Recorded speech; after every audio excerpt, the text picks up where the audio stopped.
Hello, guys, and welcome back again. Today we're doing the exploring Tristan's inner thoughts, specifically his dreams. I already explained what is like. Essentially, randomly generate a number between 1 and 31 because I record my dreams as well as the dates in which they happened, and whichever number it lands on, I'll find the first dream with that date, and then I'll explain it. But not every dream because some are a little more personal. Anyways, we're back again. I won't explain last stream, but you can actually go check that out because it was uploaded before this video. Anyways, Alexa, what's the number between 1 and 31? The average of 1 and 31 is 16. Again, Alexa, randomly generate a number between 1 and 31. This might answer your question. Here's a number between 1 and 31. It's 14. Alright, we got 14, so let's run a dream. The date 14. 14. And I don't have every date in these dreams, so I might have to, re-roll. In the meantime, we're looking for a 14. And some days I've had dreams, like multiple dreams in one day, so I'm kind of deciding whether, in the case that I have that, will I explain like all dreams or just one? Alright, so it was the 14th. Just have a lot of 11ths as well. Alright. Oh, wow. This one is very good, so strap in. We are about to have a story with just so much in it. Like, this was one of my most in-depth dreams I might have ever had. This might go down in history.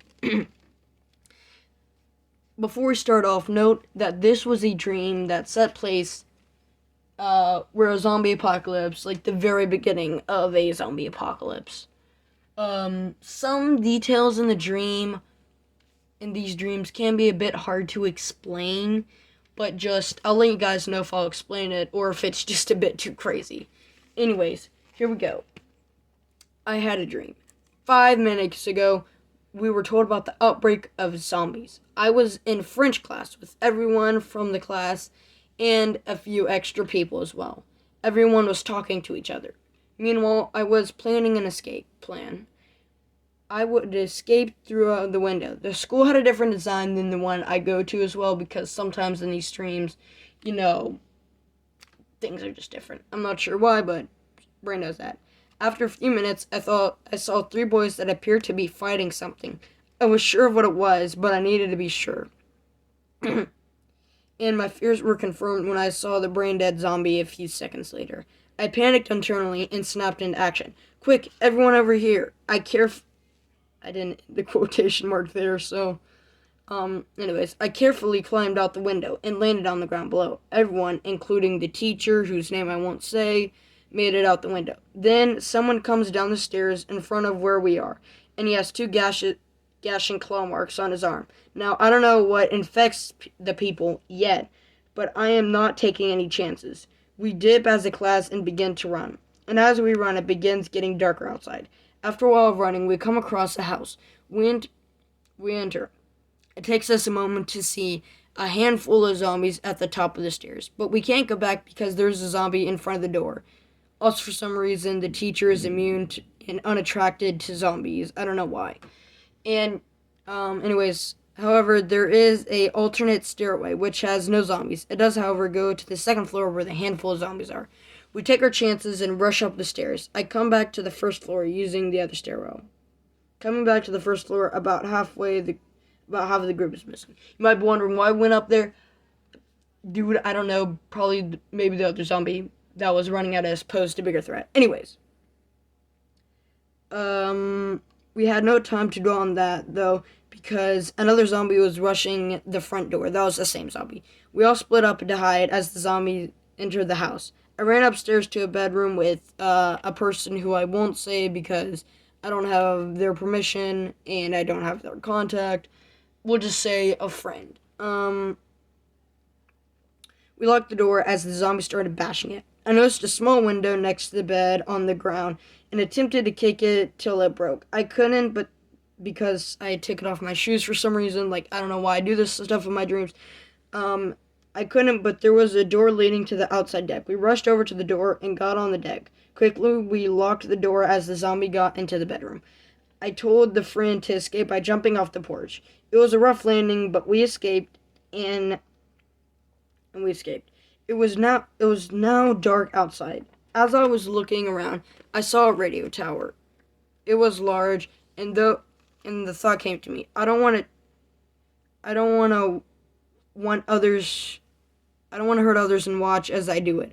I want it to do it on my terms. So I set out for it, and this is something I'm gonna say called deja, because it's kind of like a feeling in the dream. Like, I've been here before in a previous dream, though you didn't, and there's like 3 in a row kind of here. Deja. Even though it's risky, deja. I walked through the woods alone, but as I exited the woods, I came across something. A compound. I enter the compound's inner walls and see people who came here.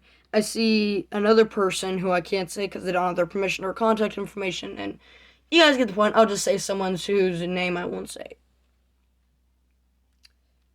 And walk over to him. He says he needs for me to get the radio tower working again.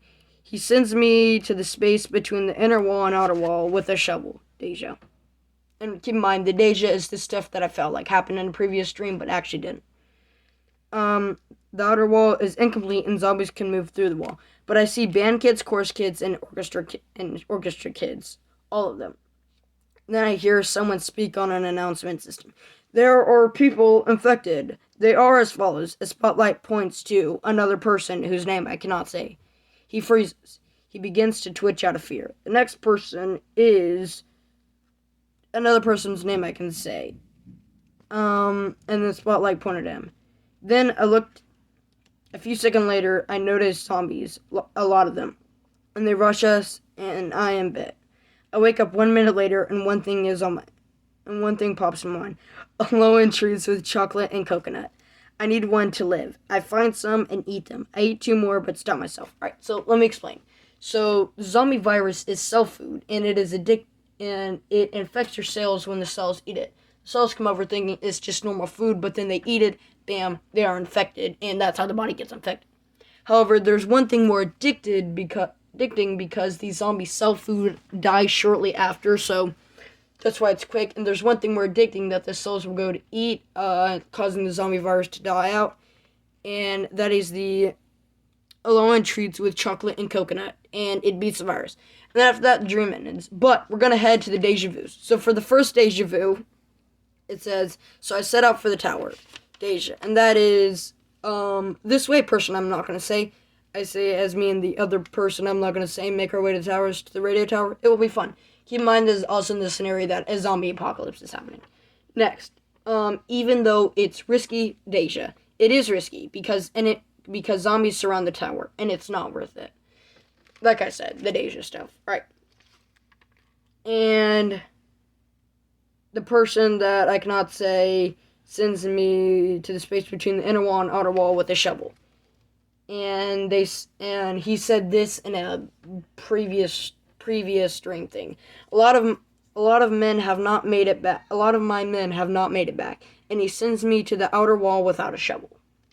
Anyways, if you guys enjoy more like this, that was actually my longest dream I had. So if you kind of lost your attention, yeah, I'm sorry, but don't worry. Like, every other dream I have is shorter. That was my longest dream. Anyways, thank you guys for watching. And if you want to see more like this, please make sure to like and subscribe. I always do have fun enjoying and sharing my dreams. Thank you guys for watching.